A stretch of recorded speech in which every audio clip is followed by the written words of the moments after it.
টানা ৩ সপ্তাহ তুমুল আন্দোলন, নিরস্ত্র হয়ে আবু সাইদ, মুগ্ধর মতো নাম না জানা অনেকেরই বুক পেতে দিয়ে আত্মহত্যা।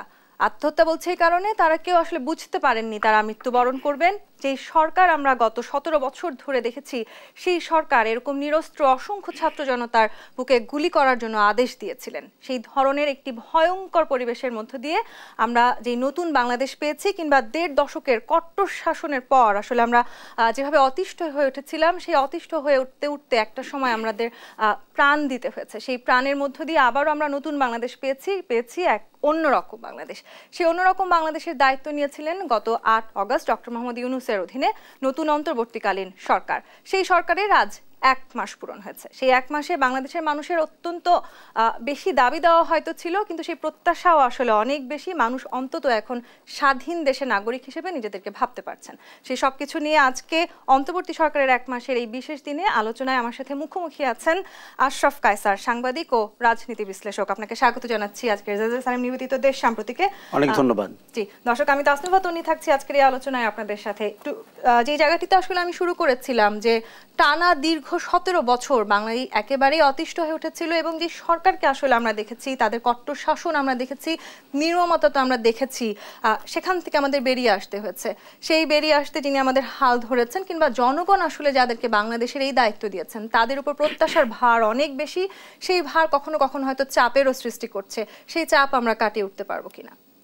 আমি নিশ্চিত যে আমরা চাপ কাটিয়ে উঠতে পারবো।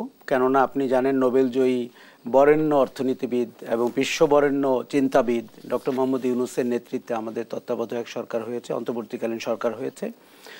তার সঙ্গে কিন্তু বাংলাদেশের যোগ্যতম এবং বরেণ্য সব মানুষ উপদেষ্টা হিসাবে যোগ দিয়েছেন, এবং তারা ঠিক জানেন কোন প্রেক্ষাপটে তারা সরকারের দায়িত্ব নিয়েছেন, এবং ১৬ বছর বাংলাদেশে কাদের শাসন ছিল, এবং আমরা জনগণের দৃষ্টিভঙ্গির জায়গা থেকে কোন জায়গায় দাঁড়িয়েছিলাম। এখন আমার ধারণা প্রফেসর ইউনূস খুব সুন্দর করে বলছেন, উনি তো দারুণ কথা বলেন, উনি এত উজ্জীবিত করতে পারেন মানুষকে। আমি মাঝে মাঝে ভাবি যে একজন সরকারের প্রধান, পৃথিবীর কোন দেশে নোবেলজয়ী একজন মানুষ সরকারের প্রধান আছেন, এবং আমরা শুধুমাত্র আমাদের গত ধ্বংসস্তূপ থেকে উঠে দাঁড়াবো বলে মনে করি না, আমরা বিশ্বে একটি অনন্য দেশ হিসাবে ডক্টর মোহাম্মদ ইউনূসের হাত ধরে এগিয়ে যাব বলে আমি মনে করি। এবং উনি ঠিক বলেছেন যে ছাত্র জনতা তার নিয়োগকর্তা। দেখুন, আমার কাছে মনে হয়েছে যে পৃথিবীতে এর চেয়ে বেশি সম্মানের নিয়োগ আর কি হতে পারে। আমরা সাংবিধানিক নিয়োগ জানি, আমরা রাষ্ট্রের নিয়োগ জানি, সেই জায়গাগুলোতেও আমরা অনেক সময় এত কম্প্রোমাইজড হই, আমরা তাদেরকে দায়িত্ব পালন করতে দেখি না। কিন্তু মোহাম্মদ ইউনূসের সরকার, তাকে জনগণ নিয়োগ করেছে, ছাত্ররা নিয়োগ করেছে, এবং একটি গণ অভ্যুত্থানের ভেতর দিয়ে এই সরকারের নিয়োগ হয়েছে এবং তার ম্যান্ডেট ঠিক করা হয়েছে। আপনি দেখুন, আমরা যখন ব্রিটিশ রাষ্ট্রের কথা বলি, আমরা বলি যে তার কোনো লিখিত সংবিধান নেই, তাকে ওইভাবেই চলতে হয় রিচুয়াল দিয়ে। বাংলাদেশ রাষ্ট্রও কিন্তু আজকে আমি যেখানে দাঁড়িয়ে আছি বা আপনি যেখানে দাঁড়িয়ে আছেন, এই রাষ্ট্রেরও কোনো সংবিধান ওইভাবে নেই। কারণ আমরা তো শেখ হাসিনা সরকারকে পাশ কাটিয়ে জনগণের অভ্যুত্থানের ভেতর দিয়ে, এবং এই সংবিধানকে পাশ কাটিয়ে জনগণের অভ্যুত্থানের ভেতর দিয়ে এই সরকার প্রতিষ্ঠা করেছি। কাজে এই সরকারটি রাজপথে যেই দেয়াল লিখনগুলো ছিল, মুগ্ধ, সাইদ কিংবা ফাইয়াজরা জীবন দিয়েছিল যেই কারণে, এবং ১,০০০ জন মানুষ শহীদ হয়েছে যে কারণে, ৩০,০০০-এর বেশি মানুষ আহত হয়ে এখনো হাসপাতাল কিংবা বাসায় আছে যে কারণে, এই প্রত্যেকটি কারণ এই সরকারের সংবিধান। এবং এই সংবিধান রচিত হয়েছে রাজপথে, এই সংবিধান রচিত হয়েছে ৩৬ দিনে, এই সংবিধান রচিত হয়েছে ২০ থেকে ২২ লক্ষ মানুষের ঢাকা শহরে ৫ই অগাস্ট নেমে যাওয়ার ভেতর দিয়ে। কাজেই প্রফেসর ইউনূসের সরকার, তারা খুব ভালো জানেন তাদের গুরু দায়িত্ব হচ্ছে রাষ্ট্রের মেরামত করা। আমরা কিন্তু সরকারের পরিবর্তন চাইনি, আমরা রাষ্ট্রের চেহারাটির পরিবর্তন চেয়েছি। রাষ্ট্রের পরিবর্তন মানে আপনি সংবিধানে হাত দেবেন, রাষ্ট্রের পরিবর্তন মানে আপনি শাসনতন্ত্রে হাত দেবেন, রাষ্ট্রের পরিবর্তন মানে আপনি প্রশাসনে যে দলীয়করণ, স্বজনপ্রীতি, দুর্নীতি, সেগুলোতে হাত দিবেন। এবং রাষ্ট্রের পরিবর্তন মানে হচ্ছে বাংলাদেশ রাষ্ট্রের জনগণের ইচ্ছা অনুযায়ী আপনি সরকারটি পরিচালনা করবেন এবং একটি অভিষ্ট লক্ষ্যে এই রাষ্ট্রকে নিয়ে যাবেন। জি, আমরা আসলে অন্তর্বর্তীকালীন সরকার নিয়ে কথা বলছি। শুরুতে একটু জানতে চাই যে বৈষম্য বিরোধী ছাত্র আন্দোলনে যারা সমন্বয়ক ছিলেন তাদের মাঝে আমরা দুজনকে দেখেছি, তারা রাষ্ট্র পরিচালনার গুরু দায়িত্ব তাদেরকে দেওয়া হয়েছে। তরুণদের হাতে এই দায়িত্ব আসলে বাংলাদেশের জন্য একেবারেই নতুন একটি অধ্যায়ের সূচনা। তারা কতখানি আসলে তাদের দায়িত্ব পালন করতে পারবে বলে আপনি মনে করেন? প্রথম কথা আমি বলি যে পৃথিবীতে নতুন চিন্তা এবং নতুন রীতি তৈরি করে তরুণরা, এবং আমি অনেক দিন থেকে বলি এখনো যে তারা হচ্ছে সবচেয়ে সৎ, তারা সবচেয়ে সাহসী এবং তারা সবচেয়ে দূরদর্শী। আমরা যারা কিছুটা বয়স হয়ে গেছে বা আমাদের চেয়েও যারা বয়স্ক, তারা কম্প্রোমাইজড, আমরা বুঝে শুনে চলার চেষ্টা করি, আমরা সাহস হারিয়েছি এবং কখনো কখনো আমরা কাপুরুষ। আমি দালাল শব্দটি আজকের এই মহৎ দিনে আর বলতে চাচ্ছি না, গত 30 দিনে অনেকবার বলেছি। কি করে মানুষ মানে চাটুকার হয়ে ওঠে এবং গত সরকারে আমরা দেখেছি। এই বয়সের কোনো তরুণ পৃথিবীর কোনো বড় মাল্টিন্যাশনাল কোম্পানির সিইও, এই বয়সের কোনো তরুণ ইউরোপের কোনো দেশের প্রধানমন্ত্রী, এই বয়সের কোনো তরুণই কিন্তু নিউজিল্যান্ডের প্রধানমন্ত্রী ছিলেন অনেকটাই। বাংলাদেশ রাষ্ট্র 2024 সালে আমার ধারণা অতীতের কালিমা ঢেকে দিয়ে নতুন অনেকগুলো মাইল ফলক দাঁড় করিয়েছে। একজন নোবেল জয়ী সরকারের প্রধান হয়েছেন, দুজন তরুণ বাংলাদেশের দুটি করে অন্তত 4টি মন্ত্রণালয় বা তার চেয়েও বেশি দায়িত্ব নিয়েছেন, ইতিহাসে প্রথম। দেখুন, আমি নিশ্চিত জানি এই দুজনের একজন হয়তো চাকরি প্রার্থী ছিলেন কোথাও, তাদেরকে হয়তো ইন্টারভিউতে ডাকা হয়নি, কেননা কোটা বৈষম্যের শিকার তারা। আজকে তারা চাকরির দাতা, আজকে তারা ইন্টারভিউয়ের এই পাশে বসেছেন। শুধু তাই না, তারা রাষ্ট্রের নীতি প্রণয়ন করছেন, প্রজাতন্ত্রের কর্মচারীদেরকে দেখভাল করছেন, জনগণের ইচ্ছা পূরণ করার চেষ্টা করছেন। আপনি যদি 30 দিনে তাদের পারফরমেন্স দেখেন, আমার কাছে মনে হয়েছে এত ম্যাচিউরিটি, এত দূরদর্শিতা, এত পরিমিতিবোধ তার কোনোটাই কিন্তু আমি ভাবিনি। কেননা আপনার মতোই আমরা কিন্তু আসলে কখনো দেখিনি এই তরুণ মানুষরা আমাদের সমাজের নেতৃত্ব দেন, কিংবা রাজনীতির, কিংবা সরকারের, কিংবা কর্পোরেট হাউসের। আমার ধারণা নাহিদ এবং আসিফের এই ঘটনা আমাদেরকে নতুন করে ভাবাবে সমাজের অন্যান্য স্তরেও যেন আমরা তরুণ নেতৃত্বকে সামনে আনতে পারি। তবে আমি ভুলে যাওয়ার আগে আপনাকে একটা কথা বলি, এই সরকারের তরুণতম ব্যক্তির নাম ডক্টর মোহাম্মদ ইউনূস। আমরা অনেক সময় বয়স দিয়ে আমাদের তরুণ কিংবা বৃদ্ধ এইভাবে ভাবতে শুরু করেছি, কিন্তু আপনি যদি কর্মস্পৃহা দিয়ে দেখেন, আপনি যদি মানসিক শক্তি দিয়ে দেখেন, শারীরিক সক্ষমতা দিয়ে দেখেন, কাজেই আমার ধারণা নাহিদ এবং আসিফের ব্যাপক চ্যালেঞ্জ রয়েছে। বাকি উপদেষ্টা তো রয়েছেই, তার সাথে পাল্লা দিয়ে কাজ করার প্রত্যেকেরই আসলে চ্যালেঞ্জ রয়েছে। আকাশচুম্বী প্রত্যাশার চাপ নিয়ে কিন্তু এই সরকার আসলে কাজ করা শুরু করেছে। বিশেষ করে তারা যখন যে অবস্থায় আসলে বাংলাদেশকে পেয়েছে, সেই ভঙ্গুর বাংলাদেশ থেকে আসলে আমাদেরকে একটি নতুন বাংলাদেশকে রূপ দিতে হবে। প্রশাসনের কথায় যদি আসি, আমি প্রশাসনের প্রায় প্রতিটি স্তরে আমরা দেখেছি দলীয়করণ করা হয়েছে, প্রশাসনের নানান জায়গায় রদবদল ইতিমধ্যে করার চেষ্টা করা হয়েছে। পুলিশের কথা যদি আমি একটু স্পেসিফিক্যালি বলি, এই সরকার দায়িত্ব নেবার পর পুলিশের প্রতি মানুষের আস্থা নিয়ে আসা কিংবা আইন শৃঙ্খলা রক্ষা করা একটি খুবই গুরুত্বপূর্ণ চ্যালেঞ্জ ছিল। পুলিশ নিজেই যখন নিজের জন্য আসলে তারা যখন বলছিল যে আমাদের নিজেদের নিরাপত্তার দরকার, আমরা নিরাপত্তাহীনতায় ভুগছি, সেই সময়টা আমরা পার করে আসতে পেরেছি কিনা? গণ অভ্যুত্থানে যখন একটি সরকারের বিদায় হয়, সেই বিদায়টি কিন্তু স্বাভাবিক কোনো পরিবর্তন না। এবং আপনি দেখেছেন যে শেখ হাসিনা পালিয়েছে, তার লোকজনরা ক্যান্টনমেন্টে আশ্রয় নিয়েছে, কেউ যে কোনোভাবে সীমান্তের পাহাড় থেকে স্লাইড করে নামতে গিয়ে নিহত হয়েছেন, ইত্যাদি ইত্যাদি হয়েছে। তার মানে হচ্ছে দেশটিকে একটি অকার্যকর রাষ্ট্রে পরিণত করে শেখ হাসিনা বিদায় নিয়েছেন। অকার্যকর কখন হয়? যখন প্রশাসন আর কাজ করে না, যখন বিচারালয় আর কাজ করে না, যখন পুলিশ আন্ডারগ্রাউন্ডে চলে যায়, এবং যখন আমরা দেখতে পাই অর্থনীতি ভেঙে পড়েছে, একেবারেই ভঙ্গুর। এইরকম অবস্থায় এই সরকারকে দায়িত্ব নিতে হয়েছে। অতএব এই সরকারের একটা প্রধানতম কাজ ছিল দেশের ভেতরে স্থিতি আনা। আর তার চেয়েও বড় কথা হচ্ছে, যারা 15 বছর বা 16 বছর ক্ষমতায় ছিলেন, তাদের লোকজন সমাজে এখনো আছে। 95% প্রশাসনের কর্মচারী বা কর্মকর্তারা এই সরকারের আমলে নিয়োগ পাওয়া। পুলিশের অবস্থাও তাই। আপনি যদি 3টি লেয়ারও 3টি স্তরও দেখেন, তা 3টি স্তর ফেলে দিলেও 4র্থ স্তরে থেকে আপনাকে লোক নিতে হবে সরকার চালাতে হলে, প্রশাসন চালাতে হলে, বিচার বিভাগ চালাতে হলে। আমি যদি প্রথমে বলি যে বিচার বিভাগ, দেখুন আমি কেন গুরুত্বের সাথে বলছি, প্রতিটি নাগরিকের অধিকার রয়েছে সম আইনের সুযোগ পাওয়া। বলা হয় যে তার কোনো অন্ধ, মানে আপনার ব্যাপারে আপনি প্রধানমন্ত্রী কি বাদামওয়ালা তার বাছবিচার করার কথা না। বিগত সরকারটি বিচারালয়কে দলীয়করণ করে ফেলেছিল। প্রত্যেকটা লোক হয় তার ছাত্রলীগ, যুবলীগ, কৃষক লীগ থেকে আসা, তাদেরকে বিচারক বানিয়েছে। তাদের বিচার ব্যবস্থার কোনো দক্ষতা না থাকলেও বা বিচার করার মতো কোনো মেধা এবং যোগ্যতা না থাকলেও তারা বিচারপতি হয়েছেন। ফলে আমাদের একটি প্রধান দায়িত্ব ছিল এই সরকারের যে বিচারালয়কে কি করে আপনি কলুষিত অবস্থা থেকে রক্ষা করবেন, নতুন রক্ত সঞ্চালন করবেন, মানুষজনকে দায়িত্ব দিবেন। আপনি দেখেছেন প্রধান বিচারপতি থেকে অ্যাপিলেট ডিভিশন, হাইকোর্টে, অ্যাটর্নি জেনারেলের অফিসে কিভাবে শুদ্ধিকরণ করতে হয়েছে, এখনো পুরোপুরি হয়নি। দ্বিতীয় ছিল যে এই আন্তর্জাতিক অপরাধ ট্রাইব্যুনাল, তার আপনার প্রধান কৌশলী নিয়োগ দেওয়া, যেটি গতকালকে হয়েছে। আমরা যদি একটু দেখি যে প্রশাসনে কি হয়েছে, প্রশাসনের ব্যাপারে আমি এখনো অনেক বড় সমালোচক।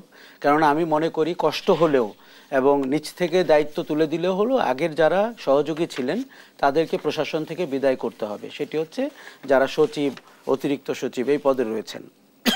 সেই কাজটি একটু একটু করে হচ্ছে, বাট আমার মনে হয় একটু আমি অসন্তুষ্ট যে স্পিড হয়তো আরেকটু বেশি হওয়া দরকার ছিল। আরেকটা জিনিস হচ্ছে যে আমাদের তো 26-27টা ক্যাডার, শুধু প্রশাসন ক্যাডার কেন আলোচিত হন এবং কেন তাদেরকে নিয়ে সরকারকে কাজ করতে হয়, এই ব্যবস্থা পরীক্ষার প্রশ্ন আমরা নকল হতে দেখেছি। এই ব্যবস্থার কিন্তু একটা পরিবর্তন হওয়া দরকার, অন্য ক্যাডারদের কথা শোনা দরকার। আপনি শুধু নকল হওয়ার কথা বলছেন, আপনি দেখেছেন যে এটাতে তাদের গ্রামের বাড়িতে গিয়ে খোঁজ নেওয়া হয়েছে, তার বাবা, তার দাদা, তার নানা কোন রাজনৈতিক দলের সমর্থক ছিলেন। আপনি যদি কোনো রাষ্ট্রের কর্মচারীরা এভাবে নিয়োগপ্রাপ্ত হয়, আপনি অন্তত 18-22 লক্ষ মানুষকে বিদায় করে দিতে হবে। আপনাকে নিউট্রাল অবস্থায় আসতে হলে এবং রক্ত সঞ্চালন করতে হবে, শরীরটি রাষ্ট্র যদি শরীর হয়ে থাকে তাকে আবার কর্মক্ষম করতে। আপনি যদি পুলিশের দিকে তাকান, আমাদের সবচেয়ে দৃষ্টিকটু লেগেছিল বিগত সরকারটির পুলিশের আচরণ। কেননা পুলিশ যে আন্ডারওয়ার্ল্ডের বা গ্যাংস্টারদের মতো ব্যবহার করতে পারে, এটি আমরা প্রথম দেখলাম। অনেক আগে ইটালিয়ান ছবি দেখতাম অথবা নিউ ইয়র্কের গ্যাংস্টারদের লাইভ দেখতাম, আমরা সেটির চেয়েও ভয়ঙ্কর দেখলাম বেনজির এবং হারুনের মতো পুলিশ কর্মকর্তাদের। বাকি সবাই মানে শীর্ষস্থানীয় আরও প্রায় 100 জন, তারা বেনজির এবং হারুন হওয়ার জন্যই চেষ্টা করছিলেন। কাজেই সরকারটির একটি বড় দায়িত্ব ছিল এই সব সংস্কার করে, আপাত সংস্কারগুলো করে স্থিতি আনা। আমি অর্থনীতির অবস্থা এই জন্য বলতে চাই যে আপনার গত 15 বছরে প্রায় $100 বিলিয়ন আওয়ামী লীগ সরকার পাচার করেছে, তার লোকজন, তার ব্যবসায়ী, তার প্রাইভেট সেক্টর উপদেষ্টা এরা। কাজে আপনার রিজার্ভ কত রয়েছে, আপনার মুদ্রাস্ফীতিকে আপনি কিভাবে দমন করবেন। আপনি 18 লাখ কোটি বাংলাদেশের ঋণ যেটি ফেলে গেছেন শেখ হাসিনা, বাংলাদেশের প্রত্যেকটা নাগরিকের ঘাড়ের উপরে 1 লাখ টাকা করে ঋণ রয়েছে। শুধু এস আলম পাচার করেছে 2 লাখ কোটি। তাতে করে আপনি অর্থনীতিকে কি করে আবার শৃঙ্খলায় আনবেন, এরকম একটি জায়গায় আমি সরকারকে সাধুবাদ দিব, অভিবাদন জানাবো, ধন্যবাদ দিব। তারা চেষ্টা করছেন, অ্যাটলিস্ট সিগন্যালটি গেছে যে আগের সরকারের অনেক বাজে কাজ এই সরকারের ধারে কাছেও আসবে না এবং তারা সংস্কারমুখী এবং তারা কোনো কাউকে মুখ চিনে আচরণ করবে না। কিন্তু আশরাফ কায়সার, লুটপাটের কথা আপনি বলছিলেন, অর্থনৈতিকভাবে একেবারে ভঙ্গুর একটি রাষ্ট্রে আমরা দাঁড়িয়ে আছি এই মুহূর্তে, সেখান থেকে ঘুরে দাঁড়াতে খানিকটা সময় আমাদের অবশ্যই প্রয়োজন। কিন্তু শেখ হাসিনার আসলে এই সমস্ত অপরাধে যারা তার সহযোগিতা করেছেন, যারা তার সহদর ছিলেন, সহচর ছিলেন, তাদের যদি আমরা বিচার না করি কিংবা এই অন্তর্বর্তীকালীন সরকার তাদের যদি বিচার না করতে পারে, রাষ্ট্রের শুদ্ধিকরণ কতখানি করা যাবে? আমি উত্তর নিব, একটি বিরতি নিয়ে ফিরতে হবে। ZSRM দেশ সাম্প্রতিক বিরতি নিয়ে ফিরছি, সাথেই থাকুন।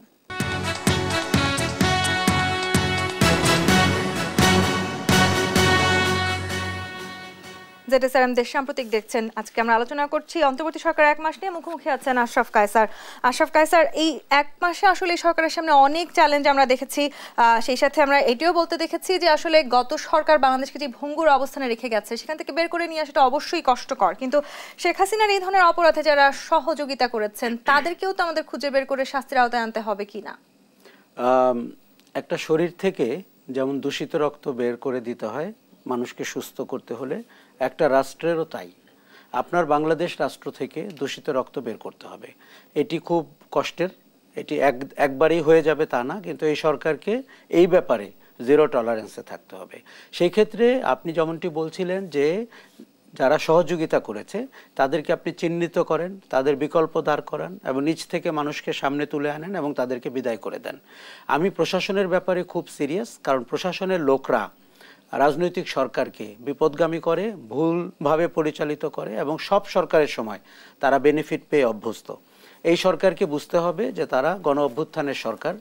এই সরকারের কোনো সাংবিধানিক পরিস্থিতি নাই, বাধ্যবাধকতা, কাজে তাদেরকে আরো হাত খুলে সাহস নিয়ে জনগণের শক্তিতে ভর করে আপনি সম্প্রতি ভেবে দেখেন পৃথিবীর আর কোন সরকারকে আপনি বলবেন রাজপথের জনগণের ম্যান্ডেটের ভেতর দিয়ে ক্ষমতা নিয়েছে।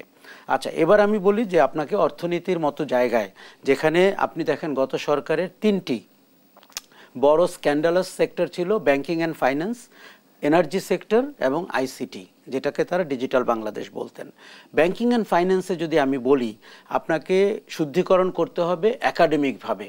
দেখেন শুধু এস আলমকে দেখি এবং তারপরে এস আলমের গাড়ি নিয়ে কে চলে গেল, আমরা যেন প্রতিদিনের অ্যাডহক ঘটনায় বিভ্রান্ত না হই। আপনি যদি বাংলাদেশ ব্যাংক প্রতিষ্ঠানটিকে দেখেন তার শুদ্ধিকরণ করতে হবে একেবারে উপর থেকে নিচ পর্যন্ত। আমি বলি প্রতিষ্ঠানটি দুর্নীতিতে আক্রান্ত। বাংলাদেশ ব্যাংকে কোনো কাজ হয় না আপনি যদি সেখানে টাকা পয়সা লেনদেন না করেন। শুনতে আমাদের ভয়ঙ্কর মনে হচ্ছে যে কেন্দ্রীয় ব্যাংক যে নীতি প্রণয়ন করবে সে এতটা দুর্নীতিবাজ। আপনি আগে ডেপুটি গভর্নরের দুর্নীতি দেখেছেন, এক্সিকিউটিভ ডিরেক্টরদের দুর্নীতি দেখেছেন, জিএমদের দেখেছেন, এমনকি গভর্নরের দেখেছেন। আগে এমন একজন গভর্নর ছিল উনি ওনার জন্য পদক খুঁজে বের করতেন পৃথিবী থেকে। গভর্নররা পদক পায় আমরা জানতাম না, ওই দুর্নীতিগ্রস্ত গভর্নরকে দিয়ে আমরা জানলাম। এবং ওখান থেকে আপনার $80 মিলিয়ন মতো আপনার কিন্তু চুরি হয়ে গেছে। আচ্ছা, যেটি করতে হবে, দেখুন গভর্নর আপনি নিয়েছেন আমাদের অন্যতম সেরা অর্থনীতিবিদকে, যিনি IMF এর সাথে আগে কাজ করেছেন, আহসান মনসুর, কিন্তু আপনি এখন ডেপুটি গভর্নর নিচ্ছেন ওই ভেতর থেকেই, সেই দূষিত রক্ত থেকে। তাহলে কি হলো, আপনাকে ডেপুটি গভর্নর নিতে হবে বাইরে যারা ট্যালেন্টেড মানুষ আছেন, এমনকি প্রাইভেট সেক্টর থেকে। সারা ওয়ার্ল্ডে দেখেন কেন্দ্রীয় ব্যাংকে যায় প্রাইভেট সেক্টর থেকে, তাহলে তারা ওই ডাইনামিজম নিয়ে আসে, ওই স্বচ্ছতা জবাবদিহিতাতে অভ্যস্ত থাকে এবং বাংলাদেশ ব্যাংক তখন সবগুলো ব্যাংক এবং ফাইন্যান্সিয়াল ইনস্টিটিউশনগুলোকে গভর্ন করতে পারবে। আপনি প্রাইভেট সেক্টর ব্যাংকগুলোকে দেখেন, যেমন করে এস আলমের হাত থেকে 8টা ব্যাংককে মুক্ত করা হয়েছে, অন্য ব্যাংকগুলোর মালিকানা আমরা দেখেছি কি করে তারা কম্বল নিয়ে টাকা নিয়ে গণভবনে যেতেন, রাইট? আচ্ছা, সেই জায়গাটাতে আপনি ফাইন্যান্স অ্যান্ড ব্যাংকিংকে এভাবে শুদ্ধিকরণ করেন।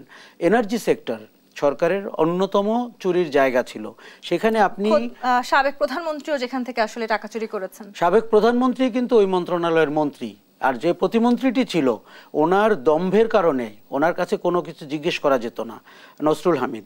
কাজে আপনি ওখানে কন্ট্রাক্টগুলোকে রিনিউ করেন। আশরাফ ভাই স্যার, অনেক ধরনের উদ্যোগের কথা আপনিও বলছেন বা এই সরকারও আসলে নেওয়ার চেষ্টা করছে, কিন্তু অন্তর্বর্তীকালীন সরকারের পরবর্তীতে আসলে নির্বাচনের মধ্য দিয়ে যে সরকার আসবে তারা তো নতুন সরকার হতে যাচ্ছে বাংলাদেশের, তারা এই পদক্ষেপগুলো গ্রহণ করবে কিনা, তারা এই আইনগুলো রাখবে? তো আমি আশা করি রাখবে, এবং কেউ যদি জুলাই অভ্যুত্থানের মেসেজ পেয়ে থাকে তার সাহস হওয়ার কথা না এর বাইরে কিছু করার।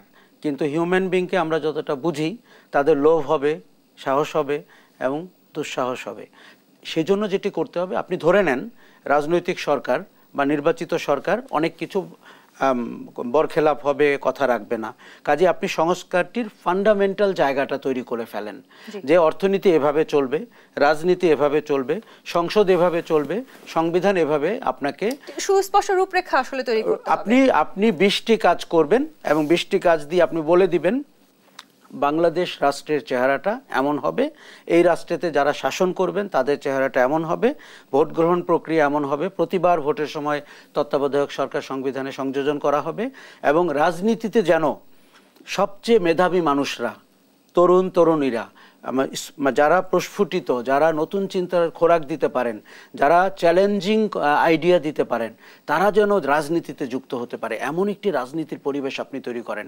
আমি বারবার বলছিলাম আমরা একটি সংকট থেকে উত্তরণ ঘটিয়েছি, কিন্তু একটি বড় সম্ভাবনার জায়গা তৈরি হয়েছে।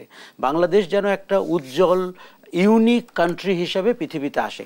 সেই ক্ষেত্রে আপনার প্রশ্নের উত্তরে বলি, আমরা ধরে নেই রাজনীতিবিদরা তাদের সব কথা রাখবেন না, সংস্কারের সব কিছু ফলো আপ করবেন না, কিন্তু আপনি এমন করে সংস্কারটি করেন যাতে তাদের জনগণের কাছে একটা জবাবদিহিতা তৈরি হয়। আগামী যখন নির্বাচন হবে তারা যেন এর বাইরে কিছু জনগণকে বলতে সাহস না পায়। নিশ্চয়ই আশরাফ কাছে এই এক মাসে আমরা অনেক কিছু দেখেছি, আমরা প্রতি বিপ্লবের চেষ্টা হয়েছে সেটিও দেখেছি, আমরা অনেক রকমের দাবি দেওয়া দেখেছি, সেগুলোতে অনেক কিছু হয়তো অযৌক্তিক দাবি দেওয়া আমরা নিতে দেখেছি সরকারের কাছে, কিন্তু সরকার আসলে সব দাবি দেওয়া মেনে নেবেন না বা সম্ভব নয় সেটিও এটিও স্বাভাবিক। আমাদের প্রত্যাশা অনেক বেশি, নাকি সরকার আসলে খানিকটা রূপরেখা তৈরি করতে একটু দেরি করছে? প্রথম কথা, আমাদের প্রত্যাশা আকাশচুম্বী, এবং আপনি 15 বছরে কথা বলতে পারেননি, দাবি দাওয়া করতে পারেননি। বিগত সরকারটি বাংলাদেশের সব নির্বাচন, শুধুমাত্র রাজনৈতিক নির্বাচন না, সংসদ নির্বাচন না, স্থানীয় সরকার নির্বাচন না, এফবিসিসিআই নির্বাচন, ডিসিসিআই নির্বাচন, অথবা আপনার এফডিসির নির্বাচন, মানে অদ্ভুত একটা নেশাগ্রস্ত সরকার, এবং একটি সাইকোপ্যাথ তার প্রধান, এবং তারা সব কিছু ভণ্ডুল করে দিয়েছেন। এখন যেটি হচ্ছে, মুক্ত বাতাসে ঢাকা এখন আপনি জানেন রাউন্ড টেবিলের শহর, সেমিনারের শহর, কারণ মানুষ কথা বলছে, এবং এটি আমরা চেয়েছিলাম। ওই আফসোস লীগ বা আওয়ামী লীগ তারা বলছে না আমরা কেমন স্বাধীনতা চেয়েছিলাম, আমি বলছি আমরা এমন স্বাধীনতা চেয়েছিলাম। আচ্ছা, এখন যেটি করতে হবে যে আপনার এই সরকারের সংস্কারগুলো আপনাকে খুব বুঝে শুনে এমন করে দাঁড় করাতে হবে যাতে করে এতে জনগণের অভিপ্রায় প্রতিফলিত হয়। আমরা যখন আসলে অপরাধের কথা বলছি, সেই সময় এই সরকার আসবার পর আমরা যত্রতত্র কিন্তু অনেক মামলার কথা দেখেছি, আমরা ঢালাওভাবে অভিযোগও দিতে দেখেছি। কিন্তু সব অপরাধীদেরকে যদি আসলে আমরা ঢালাওভাবে একই মামলায় অভিযুক্ত করছি, সেক্ষেত্রে আসলে সঠিক যে বিচার আমাদের পাওয়ার কথা ছিল সেখান থেকে আমরা একটু দূরে সরে যাচ্ছি কিনা, সেটি নিয়েও একটি বড় সমালোচনা তৈরি হয়েছে কিনা এই সরকারের ক্ষেত্রে, সেটি একটু জানতে চাই। তবে আরো একটি বিরতির সময় হয়েছে, যেটা স্যার দেশ সাম্প্রতিক আরো একটি বিরতি নিয়ে ফিরছি, সাথেই থাকুন। দেশ সাম্প্রতিক দেখছেন আশরাফ কায়সার। আমরা বিচার নিয়ে কথা বলছিলাম, যত্রতত্র মামলা কিংবা ঢালাওভাবে যদি আসলে আমরা অভিযোগ দেই, সেক্ষেত্রে আসলে সঠিক বিচার আমরা পাবো কি? এটির উত্তর দেওয়ার আগে আমি শুধু আগের প্রশ্নে একটি কথা বলি। এই যে আন্দোলন হচ্ছে শিল্পাঞ্চলে এবং কোনো কোনো ফ্যাক্টরিতে, আমার কাছে এটি মনে হচ্ছে যে এটি বাড়াবাড়ি হচ্ছে, এবং কোথাও কোথাও যৌক্তিক কারণ রয়েছে, বাট মূলত অযৌক্তিক, এবং তারা এই সুযোগটাকে ব্যবহার করতে চাচ্ছেন। যারা পালিয়ে গেছেন তাদের এক ধরনের ষড়যন্ত্র রয়েছে, এবং এটি আমাদেরকে খুব কঠোরভাবে করতে হবে। এবার আমি বলি আপনাকে যে গণগ্রেফতার অথবা গণহত্যার গণ অভিযোগে এটির চেয়ে বেশি ভালো হবে যদি আমরা সময় নিয়ে এবং তাদেরকে যৌক্তিকভাবে তাদের কর্মকাণ্ডের জন্য তাদেরকে মামলার আসামি করতে পারি, এবং সেভাবে গ্রেপ্তার করা, সেভাবে তাকে আইনের আওতায় নিয়ে আসা, এবং বিচারটা ওরকম করা। আপনি জানেন যে এবার এরকম একটি গণহত্যা হয়েছে, এবং অনেক মানুষ, সরকারের পক্ষের মানুষ, তারা কিন্তু বিভিন্ন রোল প্লে করেছে। আর শুধুমাত্র গত জুলাই বা অগাস্ট কিন্তু না, আমরা যদি 16 বছরকে দেখি, আপনি চিন্তা করতে পারবেন না যে কী ধরনের সিন্ডিকেট তৈরি হয়েছিল। আমরা শুধু সিন্ডিকেট ভাবতাম দ্রব্যমূল্যের সময়, রোজার আগে বলতাম যে কয়েকটা সিন্ডিকেট হয়েছে, কিন্তু পাওয়ারের আশেপাশে, গণভবনের আশেপাশে, মিডিয়ার ব্যক্তিবর্গকে নিয়ে, এবং সামরিক গোয়েন্দা সংস্থা এবং দু একটি দেশের রাষ্ট্রদূত এইসব ঘটনায় যুক্ত হয়েছিলেন। কাজেই আমাদেরকে রাজনৈতিক ষড়যন্ত্রের জায়গাটা বের করতে হবে, রাষ্ট্র পরিচালনার যে নৈতিক দুর্নীতি সেটিকে বের করতে হবে। এমনকি আপনি জানেন মুক্তিযুদ্ধের মতো বাংলাদেশের সবচেয়ে গৌরবোজ্জ্বল অধ্যায়কে বিগত সরকারটি একটি ব্যবসার জায়গা বানিয়েছিল। আমার ধারণা প্রায় $100 বিলিয়ন ব্যবসা গত 15 বছর তারা মুক্তিযুদ্ধের নামে করেছেন। তারপরে তার পিতা আমাদের বঙ্গবন্ধু শেখ মুজিবুর রহমান, তাকে নিয়ে যে জন্মবার্ষিকী, এবং সেটার আওতায় যে 4 বছর 5 বছর ধরে শেখ মুজিবুর রহমানের কর্নার এইসব করেছেন, জন্ম শতবার্ষিকী পালন করেছেন, সেই ফলাফল আমরা দেখেছি। কাজে আপনি তো এবারের মামলাগুলো, এবারের আসামিরা, এবং এবারের আইনের আওতা, এবং এবারের বিচার এত বৈচিত্র্যময়, এত লোমহর্ষক, এত মর্মস্পর্শী যে আপনি চিন্তাও করতে পারবেন না। আমার ধারণা 53 বছরের বাংলাদেশ যা দেখে নাই, গত এই সরকারের বিচার করতে গিয়ে আপনি সেই জিনিসগুলো আমাদের আইনি প্রক্রিয়ায় দেখতে পাবেন, পুলিশের তদন্তে দেখতে পারবেন, এবং শাস্তির ক্ষেত্রেও দেখতে পাবেন। আমি শুধু একটু বলি যে এখন যেহেতু আন্তর্জাতিক অপরাধ ট্রাইব্যুনাল কাজ শুরু করেছে, প্রধান কৌশলী নিযুক্ত হয়েছেন, এবং আমার মনে হয় তাদের তৎপর হতে হবে যাতে করে সন্দেহভাজন কেউ দেশ থেকে না বেরোতে পারেন, এবং তারা যেন সুচারু মামলা করে যৌক্তিকভাবে তাদেরকে বিচারের আওতায় আনতে পারেন। সন্দেহভাজন কেউ যাতে দেশ থেকে পালাতে না পারেন এই কথা বলছিলেন আপনি, কিন্তু আমরা কিন্তু গত 5ই অগস্ট দেখেছি যে স্বৈরাচার শেখ হাসিনা তিনি আসলে পালিয়ে গেছেন, তাকে কেউ না কেউ তো সহায়তা করেছেন পালিয়ে যেতে, তাদেরকে আমরা এখনো কেন আইডেন্টিফাই করতে পারছি? আমি 5ই অগস্ট থেকে এই কথাটি বলছি যে আমাদের প্রধান অভিযুক্ত, প্রধান অপরাধী, প্রধান গণহত্যার পরিকল্পক শেখ হাসিনাকে যারা বিদেশে পালিয়ে যেতে সাহায্য করেছেন তাদেরকেও আপনি আইডেন্টিফাই করতে হবে, আইনের আওতায় আনতে হবে এবং দৃষ্টান্তমূলক শাস্তি দিতে হবে। প্রধান আসামিকে যদি আপনি ছেড়ে দিতে পারেন, তারা কি জনগণের মতামত নিয়েছিল? তারা কি গণ অভ্যুত্থানের মানুষকে জিজ্ঞেস করেছিল যে এই প্রধান আসামিকে আমি ছেড়ে দিব কিনা? এবং ওই সময় সেনাবাহিনী এই কাজটি করেছে, সেনাপ্রধান যুক্ত ছিলেন। আমার ধারণা তাদের দায় রয়েছে এই ঘটনা বিশ্লেষণ করার, দায় নেওয়ার। এবং শুধু শেখ হাসিনা না, পরবর্তীতে যদি আপনার 632 জন ক্যান্টনমেন্টে থেকে থাকেন, তারপরে উনি বললেন 7 জন তাদের হাতে রয়েছেন। এখন আমরা 632 জনের তালিকা চাই, তাদের নাম পরিচয় চাই এবং তারা ওনাদের থেকে বের হয়ে কোথায় গেলেন সেটি বলার দায়িত্ব তাদের। মনে রাখতে হবে যে দেখুন, ওই দিন জনরোষ কিন্তু গণভবন পর্যন্ত থেমেছিল। আর যদি জনগণ জানতো যে এরকম লোক ক্যান্টনমেন্টে আছে অথবা শেখ হাসিনা এদের সহায়তায় পালিয়ে গেছেন, আমার ধারণা জনরোষ আরও বিস্তৃত হতো। কাজেই আমাদেরকে প্রধান আসামিকে ধরতে হবে। যেহেতু আন্তর্জাতিক অপরাধ ট্রাইব্যুনাল সক্রিয় হয়েছে, তাদেরকে আমি রিকোয়েস্ট করব শেখ হাসিনাকে প্রত্যাবর্তনের জন্য ভারতের কাছে অনুরোধ করা। এবং আমাদের কিন্তু মাননীয় প্রধান উপদেষ্টা তিনি বলেছেন যে তিনি ভারতের একটি বার্তা সংস্থাকে বলেছেন তিনি চেষ্টা করছেন সাবেক প্রধানমন্ত্রী শেখ হাসিনার বিচার করবে। এটা নিয়ে একটু আপনার মন্তব্য জানতে চাই। সেক্ষেত্রে আসলে আমাদের কূটনৈতিক সম্পর্কে আবারও নতুন করে কোনো ভাটা পড়তে যাচ্ছে কি? আমার মনে হয় একদম না। কেননা আপনি জানেন যে ভারত যেই অপরাধগুলোর সাথে যুক্ত গত 15 বছর, তার মধ্যে একটি বড় অপরাধ হচ্ছে 3টি ভুয়া নির্বাচনকে সার্টিফাই করা।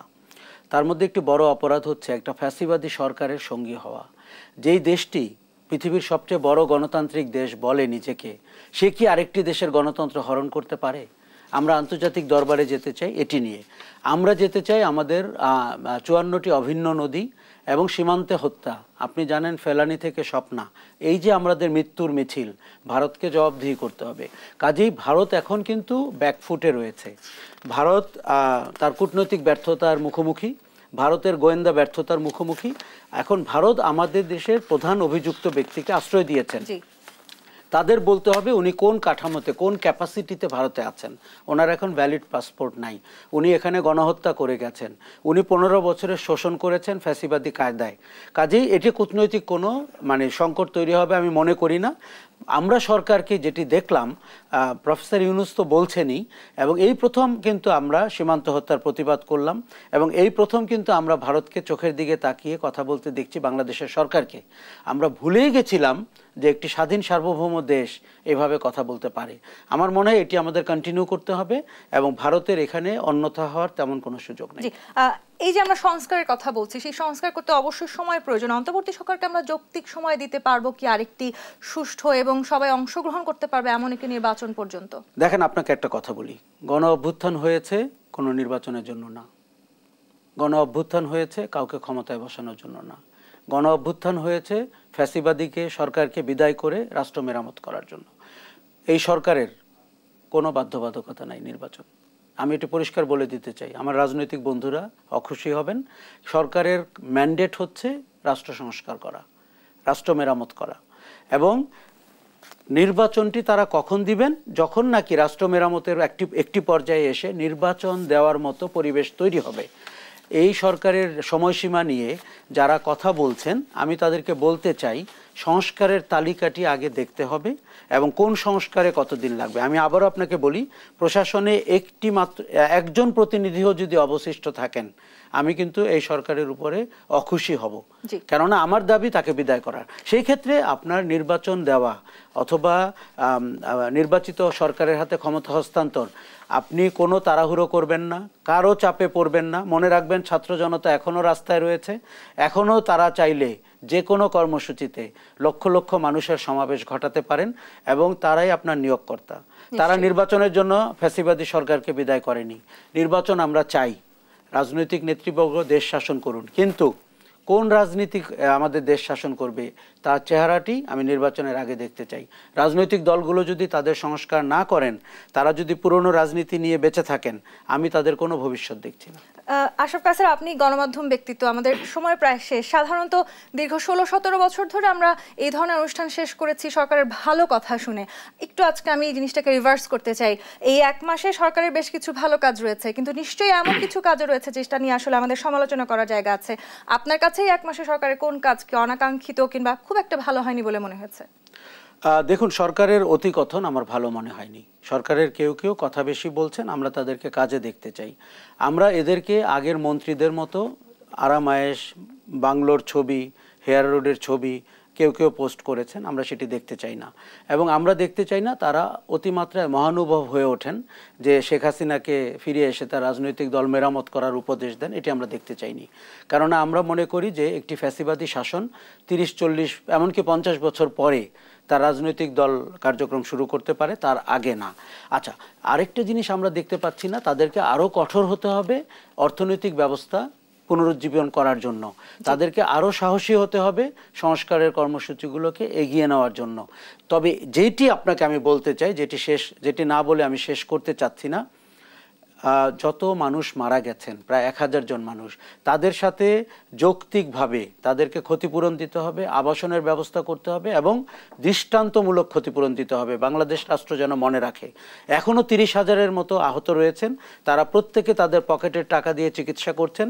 72 সালে যদি মুক্তিযোদ্ধাদেরকে আমরা ইউরোপে চিকিৎসা করতে পাঠাতে পারি, 2024-এর মুক্তিযোদ্ধাদেরকে আপনি কেন বিদেশে সুচিকিৎসার জন্য পাঠাবেন না? অথবা এই শহরের সবচেয়ে ভালো হসপিটালগুলোকে ডেডিকেট করবেন না?